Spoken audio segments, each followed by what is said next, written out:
Okay, I'm going to do a sensor cleaning on the Fujifilm X-T3. The exact same process applies if you have a medium format GFX. By the way, Fujifilm uses sensor paddles exactly like this. The only difference is they're not using photosol. They're using a less expensive sensor cleaning paddle. And this is where you can get the stuff. It's at photosol.com. These sensor swabs, this is my own manufacturer, by the way. This is a full frame sensor, which you're obviously not going to be using today. This is a crop sensor, and there are two different size sensors. You have a Panasonic or a Micro Four Third, but there are three different types of sensors. Choose from the list of whichever camera you have that you want to clean. They come in packs of 12. Here I actually have a little travel kit.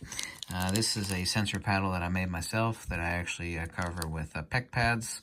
I used a crop sensor on both sides, and I actually made a credit card, and I actually sanded down the edges, and this fits perfectly, and it works perfectly.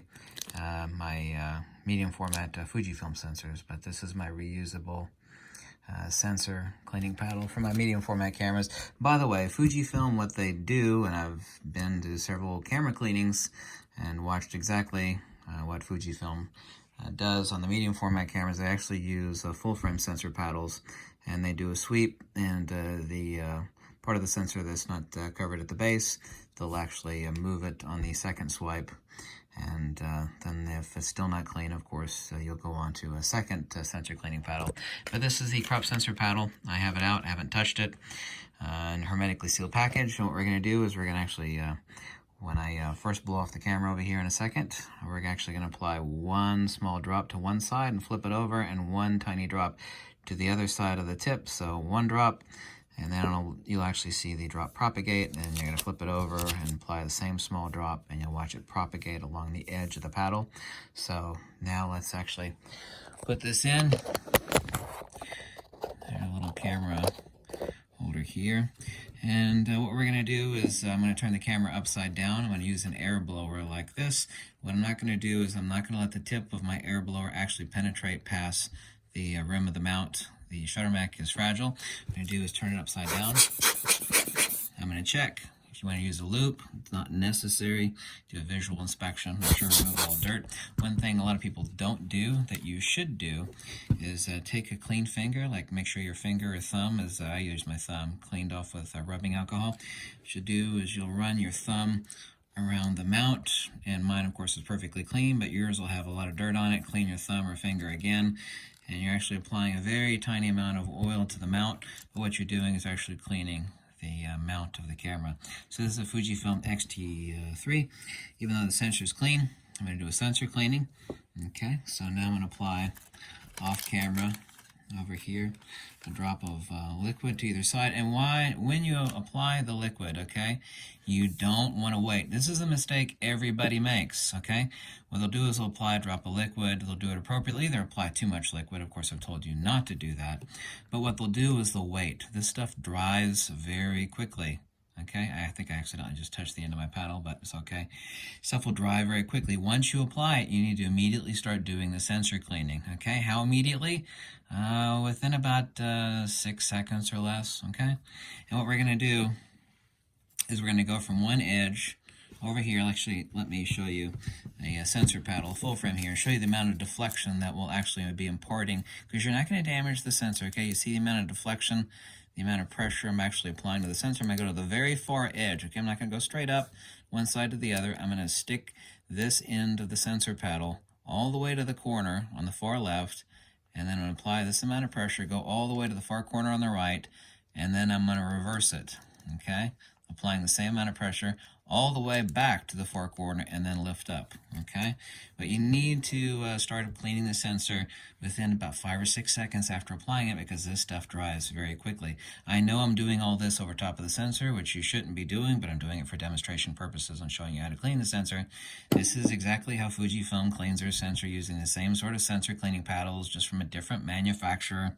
Same thing. The liquid is the exact same thing. It's just by a different company. Okay, so now I'm going to apply my 2 drops of liquid. Okay, you don't need more than 2 drops, or 2 small drops. Let me see if I could actually do this without holding it over top of the camera sensor. Okay, 1 and then 2. There we go.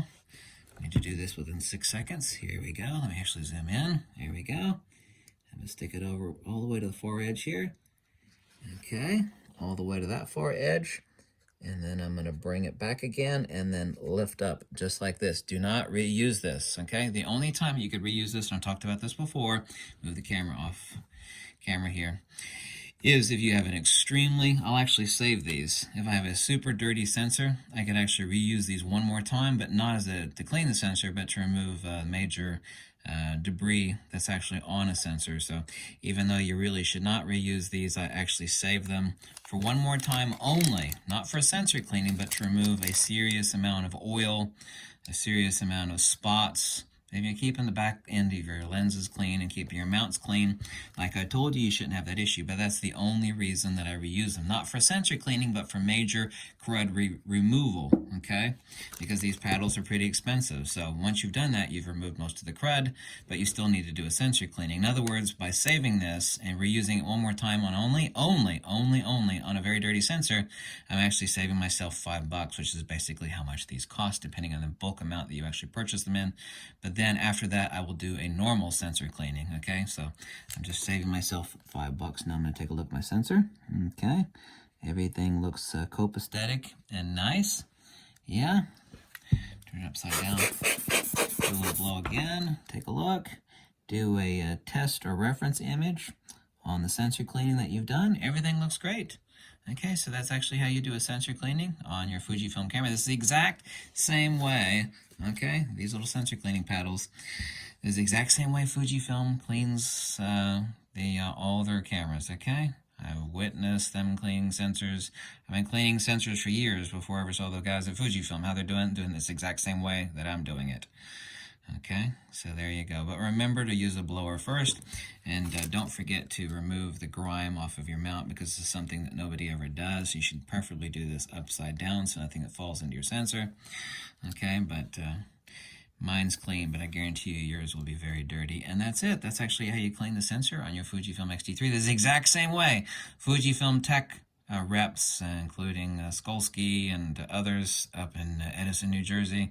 That's the exact same way. So you can buy the cheaper sensor paddles, but they're the exact same thing. These are just cost a little bit more, but it's the same damn thing. Like I said, you can go to photosol.com, choose the size of your sensor.